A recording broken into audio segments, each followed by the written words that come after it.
Okay, look out. 5 things worship leaders should stop doing right now on the Church Revitalization Podcast. Hello, and welcome to the Church Revitalization Podcast, brought to you by the Malphurs Group team, where each week we tackle important, actionable topics to help churches thrive. And now, here's your hosts, Scott Ball and A.J. Mathieu. Welcome to the Church Revitalization Podcast. My name is Scott Ball. I'm joined by my friend and co-host, A.J. Mathieu. Yes, sir, you already got me worshiping over here. I'm ready. Got me going. A little bit of background info for those of you who are newer to the podcast, who maybe don't know me very well. I'm an oversharer, so you know lots about my personal Is there anybody life. that doesn't know you at this point? I don't know, but okay. If they've only listened to a few episodes, or if this is your first time listening to the podcast, welcome to the podcast. Yeah, because of the title of this episode, perhaps. Yeah, could be. You never know. But I'm a former worship leader. Now, it was never really my thing. I was a second chair leader in planting a church in Tennessee. And when you're planting a church, everybody's got to wear lots of hats. One of the hats that I wore was worship leading, and I discarded that hat as quickly as I could because it's not really my favorite thing to do. I got a guitar in the background. I don't know if you can see it or not. But Are you consider yourself a former worship leader or a recovering worship leader? I can maybe a once in future worship leader, meaning if you called on me to do it in a pinch, I'd help you out. Okay, or for a large sum of money. Less inclined for the money, but if you needed help, I'd help you. How about that? And I have no credentials whatsoever on the topic other than being a highly opinionated worshiper. Consultant. Yeah. I give that, though, as background because I'm going to say some hard things to worship leaders today that you really need to hear. But they're all things that someone should have told me and maybe even tried to tell me back when I was leading worship on a regular basis, because I would say I'm guilty of at least 3 of these, and would have argued with me about them, like why I am now currently wrong, why I was right to do these things previously. But I can tell you, after a decade of church consulting experience, working with dozens and dozens and dozens of churches around the globe, I was doing some things wrong, and I see these bad habits today, and you should stop doing them. And if you're a senior pastor, you can send an anonymous email with this podcast linked into it, if you don't want to start a fight. I would say our list is greater than 50% to the objective and lesser to the subjective. Yeah. But yeah. We have a couple things that could be subjective, but I think we're over half in the objective range on good versus bad ideas. Okay. Yeah, our behaviors. I think we've primed the pump well enough. Before we start revealing these 5 things, though, I do want to mention, go to healthychurchestoolkit.com and register for a free 7-day trial. Lots of good stuff in there on how to be a better leader in general, boost your leadership skills, streamline ministry, make life easier for you. Go to healthychurchestoolkit.com, get 7 days free. Okay, do that. For a promo. Good idea. I'm gonna let you. Thanks for your enthusiasm. I'm looking at our list. Counting on you for any sales there, AJ. I'm super focused on our list now, on our topic. Okay. Normally we volley, we have kind of a rhythm, AJ says it, AJ gives his 2 cents, Scott comes in after. I want you to hit these at the top. Yeah. You take us through this. I'm going to jump in with my thoughts as we go. All right. Okay. Number 1, stop singing in keys that are too high. I know that they sing it in B in the recording. You got that capo 4 and you're really happy about it. And you've worked really hard and you can hit the notes, but you know who can't hit them? Most people. Most of the guys who are sitting there in the service, they're not hitting those notes.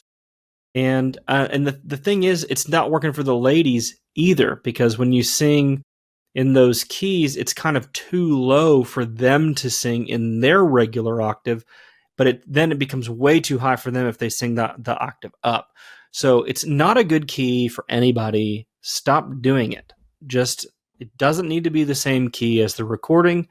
Take it down a half step or a step so that it's more singable. And then you go, but hold on a minute, then I can't sing the melody line, because these songs often will start low and then it's the bridge or the chorus that's way high. Fine, have the lady have someone else who's up there with you. They can sing the part that to you would then be kind of low, but they can sing it.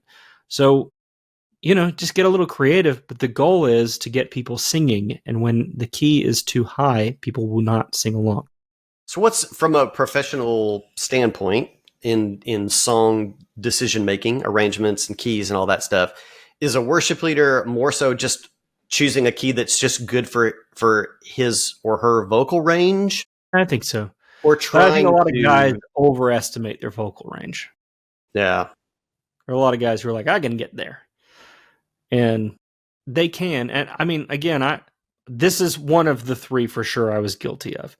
And when I was singing a lot and singing all the time, and my voice was, stronger, and your voice is a muscle. So when I was practiced a lot, I could sing. My natural voice went higher because I could hit higher notes when I was singing and playing all the time. But now that I've been out of it for more than a decade, I can't hit those notes anymore comfortably, and so I can commiserate with the other men standing there. And again, my voice is already naturally higher, so the guys who don't have a voice as high as mine, they're really like, they're just standing there. I don't know if you know this. They're standing there, hands in pockets, maybe swaying or rocking. They are not singing. That can happen. Yeah. I mean, I tend to want to sing lower. Like if I can hit like maybe an octave, go down the octave, where I'm more naturally wanting to vocalize anyway, I suppose. I mean, this definitely is an area that has some subjectivity to it, because every song is different, and the song itself might have a large swing. There's no perfect magic key that everybody's listening. Yeah. Right. So, but I guess it's part of maybe what your expertise is supposed to be, is to just consider the song, try to use your expertise to determine what's going to be the more closely, broadly able to sing key. Yeah, this is like maybe a sub point and not related to key. And this is not on our list, but I guess a similar vein to this would be like, if there's a song that's just weird, it's just weird to play because it has a weird rhythm to it. That song Praise, that's really popular now, the Brandon Lake song. It's like, it starts off like, let everything that has breath praise the Lord. Praise the Lord. Elevation. Brandon Lake can get up there with all those guys, and they can do the clapping, and they can do the chanting. And when you're in your room of 120 people, like people are not going to do that. Yeah, some weird syncopation. Weird with the chanting. What, you all didn't catch the upbeat after 3.5 quarter notes of breath? It's kind of a weird drum part. Most church drummers are not that good. Yeah. I'm just being honest. Like, just quit. Yeah. Just stop. That's true. Don't do it. Enjoy it on the radio. Yeah, there's some weird song choices that get made for sure. Yeah. Yeah, that's okay. I think that fits in here for this one here. Yeah. Yeah. Okay. All right. All right. Oh, yeah. I'm leading these. Number 2, stop giving us long explanations about songs, especially the ones when you're doing a new song. I got two points, 2 reasons for this. The first one is, to a new person, you're immediately calling out to them what's new to them. Like, to them, all the songs are probably new. And so when you go, well, we're going to do a new song, you're immediately kind of, there are people in the room who go, well, these are all new to me. And it's further reinforcing that you're an outsider. I should know. The one that we just did that I didn't know, I should know. Now, this is one that maybe I guess we all don't know it because it's new for all of us. It just makes that part weird. Also, I don't know. It's maybe this is subjective. It's just a pet peeve of mine. I'm like, I don't need to know why you picked this song. Probably because you liked it. Probably you heard it on the radio or on Spotify, or the new Elevation album came out and you thought it was catchy. That's the real reason. You don't need to give me some hyper spiritualized, the Holy Spirit came to you in a dream and told you we need to sing this new Elevation song. What a doubter you are, Scott. Golly. I hate all that. Can we stop? Just sing it. You want to add a new song? You can say, this one's new for us, but you'll catch on and sing along. That's okay. That's maybe okay. But then lead it well. Don't, like, if you know it's new, de-instrumentize a little bit so that people can hear the chorus really well. Any new song, you want to make sure that people learn the chorus clearly. So maybe start with the chorus and you run it acoustic, and then you drop out, and then you hop into the fuller instrumentation. But it's just I don't need the long talk. It's just I don't need a TED talk about the song. I don't. Just sing it. Yeah. Please. I don't feel as strongly about this as you, but I am supportive of a little less talk, a little more playing. Your job's to sing, it's not your Sunday to preach. And so I don't need an extra sermon. I don't need to know, I don't need to know all about your devotional life. I was sitting this week by the river and the Lord was saying to me, and you're playing soft chords. I don't care. Yeah, sing that the gets to be too song. much. Oh my gosh. Yeah. Now I would not mind. Hey, in Galatians 2, we read blah blah blah, and this song I think really speaks it well. That to me, that's an appropriate amount of intro. I'm not talking about that. I'm talking about the 3-minute personalization. Yeah, I don't know. I don't care. Yeah. I don't want to know. Okay. Yeah. I would say of the 5 things we're going over, I was least guilty of this. I would speak, but only if it was in the thing for me to speak. Like I had to give announcements or I was doing a community meditation, but I was not one to, I was someone who knows me. He's probably going to listen and be like, no, but I don't think that this was me because this is something that has always kind of annoyed me. So I tried my best not to do this. I think it's distracting. I think we're not focusing on the moment. Too much can be distracting for sure. Yeah. If it is too much, if it's your own personal therapy session, that's probably you're oversharing. Yeah, exactly. Get a podcast. You want to overshare, you do it here. This is where we overshare, okay? There are no captive audiences here, though. Nobody showed up here expecting something else. That's right. You at least have the option to tune out if you don't want to hear it. I gotta sit there at the pew, like knowing I got 3 more of these songs coming up, and we're gonna talk in front of all of them. Good gosh! All right. Let's go. Okay, number 3. I'm so used to not being the one starting these. Okay, number 3. Stop being distracting when you're giving direction to the band. Some of you are really bad at this. Like, you don't need to turn and do this number. If you're not watching on YouTube, like the vamp kind of signal, like or repeat, do it again. Or if something weird happens, you break a string, or you can't hear in your monitor very well, and doing this. If the microphone isn't working, probably the people in the back know that. You don't need to tap on it and point at it. Like they're on it. They're working on it. Like there are all kinds of things in direction that you're giving that's distracting. So there are some ways to remediate this, from high tech to low tech. High tech solution obviously is going to be using in-ear monitors with click tracks. That's going to give direction on what's next in the song. I've never played with that. I wouldn't like it because to me it would be distracting to hear the click. But you could have in-ear monitors with talkback mics and have someone who's not the main worship leader in the back being a music director and giving verbal cues both to tech and to the people in the back. That would be fine, and that's relatively, I'd say that's mid-tech. You got to have the in-ear system. Mm-hmm. Which we had that even as a church plant, but just using a headphone amp. We didn't have a fancy in-ear monitor system. We were just using a headphone amp in the back and a running cable. So that was cheap. And the low tech is just getting better, like run really good rehearsals and get better at giving subtle clues that are not distracting. Yeah, this one taken to extremes just demonstrates the lack of prep and rehearsal. Yeah, the worst examples that I've seen of this, I think stuff happens that you can't predict, like technical things. Yeah, but if this stuff is happening consistently, I think the issue is rehearsal time. Totally, yeah. And like, if you break a string, don't make a big deal about it. Like, sometimes guys make a big deal.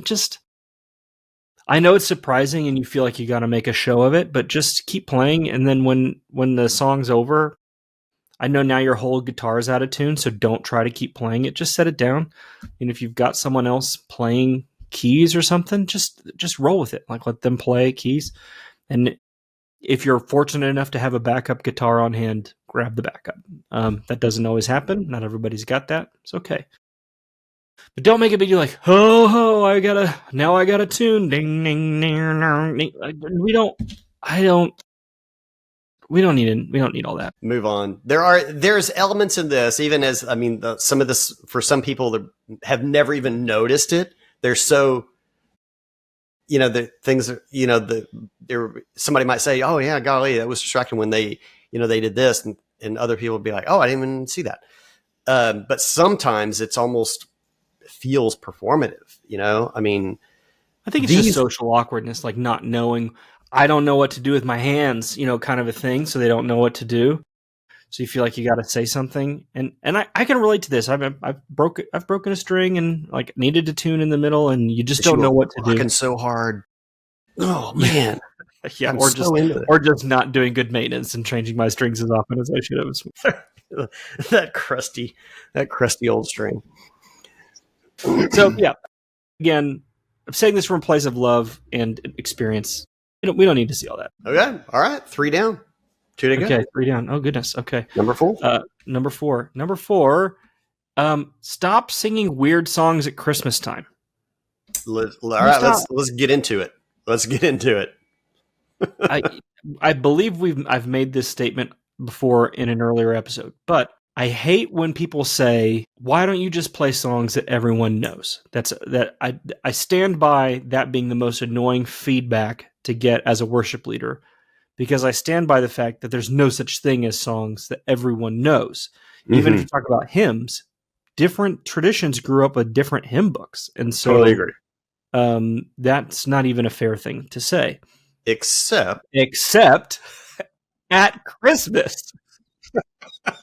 This is the one time, it's the closest you get to everyone already knowing all of the words. And sometimes it seems like you want to make sure we don't know the song anymore that we used to. Yeah, and you're like, you know what? I'm going to go out of my way to not sing a song that people know. And I'm going to even make you think you know the song, and then I'm going to change the melody. I don't get it. Christmas Eve is not the time to debut your indie folk EDM arrangement of O Come, Emmanuel. Like, I don't need to hear it. Just Joy to the World was just fine for decades. Oh my God. It never needed anything. It didn't need unspeakable joy. We were speaking the joy. The joy was to the world. We were speaking it. Stop speaking other non-joy bringing things within the song. You're bringing me down. Now you're singing some other random song, but you're adding Gloria in it somewhere, and now it's a Christmas song. No, it doesn't work that way. My cynical Scott says the new Christmas songs are just a scam because for these Christian music warehouses to make money, because all of the Christmas songs are in the public domain. Maybe so. I don't know. Can't make money. You can't make money off of Joy to the World unless you add a chorus. Then you can. This is church's greatest hits. Everybody's there for the hits. Play it like just we know it. I don't mind if you mess with the arrangement a little bit. You know what I mean?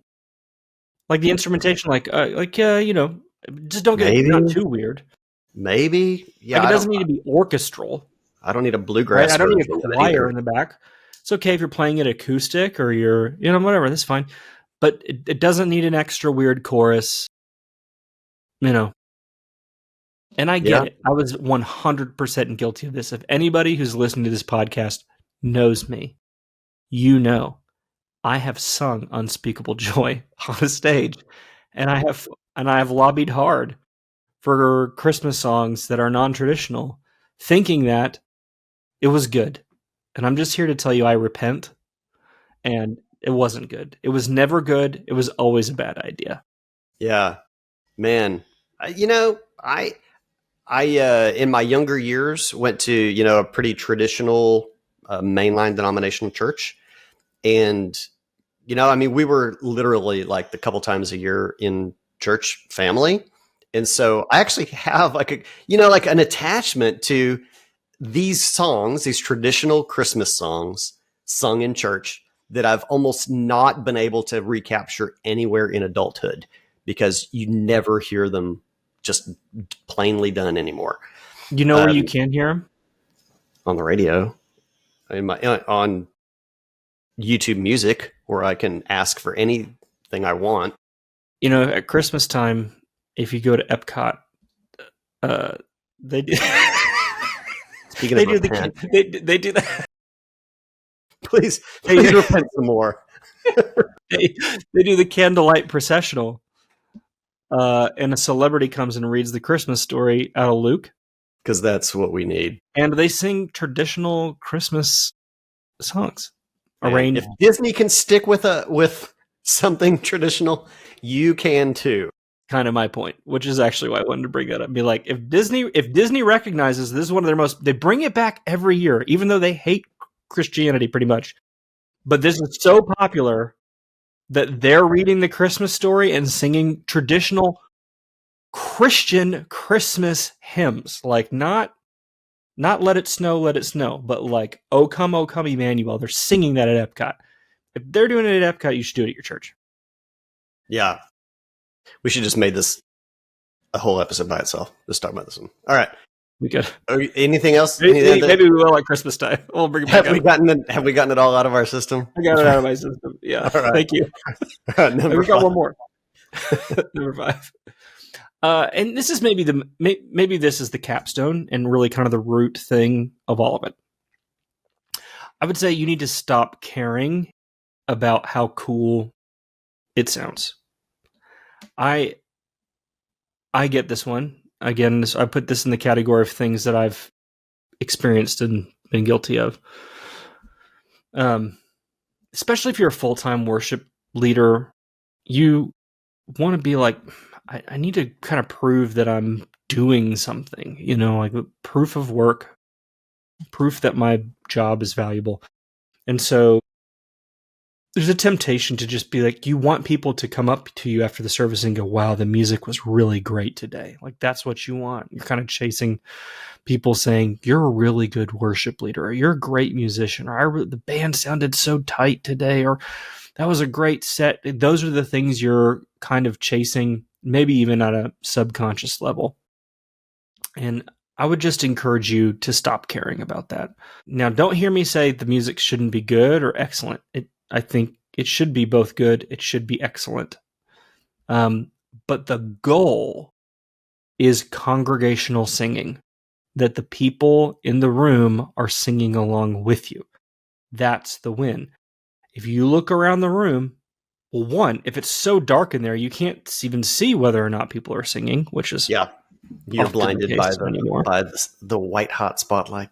Yeah. If the lights are all on you, you can't see who's in the room. You don't know if anybody is singing. You can't hear if they're singing, especially if you got in-ears in. The only person who can hear is you.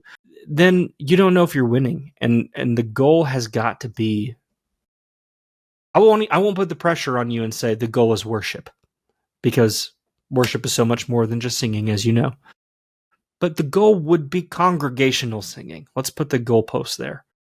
And you can become so distracted by, is this creative enough? Is this cool enough? Is this on the cutting edge enough? Is it excellent enough? Is it all of those things enough that you lose track of, are people singing with me? And that to me needs to be sort of the baseline measurement of success. And I'm saying I'll admit to my faults. I think number one, singing songs were too high. Definitely guilty of that. I worked hard on not being distracting to the band. We didn't have talkbacks and stuff, so I had to give signals, and I tried to do that as discreetly as possible. But number four, guilty of singing weird songs at Christmas, and number five, caring about it sounding cool or creative. Definitely guilty of that. So 3 out of 5. That's an F. I think I'm failing. So this is not me judging you. I don't know. I'm judging you a little bit, but lumping myself in the judgment and going, I'm as guilty as the rest of them. I'm going to give the benefit of the doubt that most of this, if somebody's doing this, it's not with any intentional thing I think most strong majority of people leading worship they care about it as their ministry, their calling. Yeah. Of course. And sometimes it end up maybe misguided or just, make bad choices, have bad ideas. Things don't play out the way maybe they thought it would in their mind. Yeah. Well, you're just swimming in it. Like, it's the pool that you're swimming in. And like, especially anymore with social media, your algorithms just blowing up with people who are killing it in worship, and they're doing things that are really cool. And I get it. You start going, I mean, could I do that thing? Could I incorporate that thing? Yeah. And you just start chasing that, and you're getting away from what the point is. Yeah. Being aware of what everybody else in the world is doing it's a double-edged sword. It can be, it can be good for ideas or, to experience things. But yeah, on the other hand, you're like, oh, wow. Sometimes what other people are doing isn't helpful or beneficial either. You don't need to mimic them or try it. Yeah. So. Yeah, exactly. So that's it. I'll recap. Number 1, stop singing songs that are too high. Number 2, stop giving us long explanations about things, or just talking. Stop talking, start singing, or just less of it. Just minimize it. Yeah, exactly. And some of it we don't need to know at all. You should just never share. 3, stop being distracting when giving direction to the band. There are different solutions to that. Some of that is just skill. You learn it over time and will improve. 4, stop singing weird songs at Christmas time. Yeah, please. And stop caring how cool it sounds. Maybe a bonus thing I would say, maybe this is a start, not a stop, just to kind of wrap this up, is your job up there is you're the leader. I think there are some guys and gals who get up there, and they're concerned, am I in it? They're like, I gotta be up there, and I'm really into it. And I don't think that's the job. I think the job is you are leading others in worship. You should be fully present. I think you need to kind of have eyes open. I'm not saying you can never have your eyes closed or whatever, but keep your eyes open. Watch what's happening. Because what difference does it make if you're 100% in it and you're vibing and no one else is? Like, that's not the job. Yeah. You are a worship leader. Mm-hmm. You are leading the singing of the songs. Yeah, I think I'm picking up what you're putting down there. Yeah. That if you're so experientially departed into the space of the song and the worship yourself, that for some reason that makes everybody else be there with you, and that's not always the case. Yeah. I think there are some guys who are like, man, I got to be really feeling it. I'm like, you don't though. Like, that's not the job. Feel it when you're on your own, that's fine. But when you're a leader, your job's to lead. And the opposite can be true if you don't have you can appear very disconnected, but as a professional, that shouldn't ever be evident. Yeah, I guess you need to be worshiping. I guess my point is, know what your role is. Your role is not to be up there sort of like people watching you worship and then hopefully they'll mimic you. Yeah. That's not what it is. Yeah. Your job is to bring people along with you. And I know that's hard. You and I were having a conversation pre-roll about what does that look like? What does leading look like? And a lot of it is not, it's, I can't point to a technique, but it's a soft skill that you develop in kind of reading a room. And it's not altogether different from to some degree, like what theater is, like when you're bombing, like when the audience isn't with you, and having to present yourself in a particular way so that people catch on with what's happening. And it's that way. Same preaching's the same way. Are people connecting? Are the people dozing, or all of that? These are leadership skills, some of them spiritual, some of them practical. And and I would just encourage worship leaders to care more about the leadership side of the worship and not just the musical side of it. Like, have an awareness of, are we leading these people? Not? Yeah. I think that's good. I think it's a good way of trying to put this into an understandable perspective. Yeah. Okay. There you go. There you go. More than 10 years removed from the role. These are my reflections. And thank you for letting me get this off my chest. Thank you for coming to my TED Talk. Love it or hate it. Might have some extreme reactions to this, but you know what? It's all beneficial to us on YouTube, whether you're angry or you're excited. Yeah. The algorithm loves your engagement, so you can let us know either way. Smash that bell and liking, and share this with a worship leader to make them also angry if you were. So yeah, you can throw us under the bus. That's okay.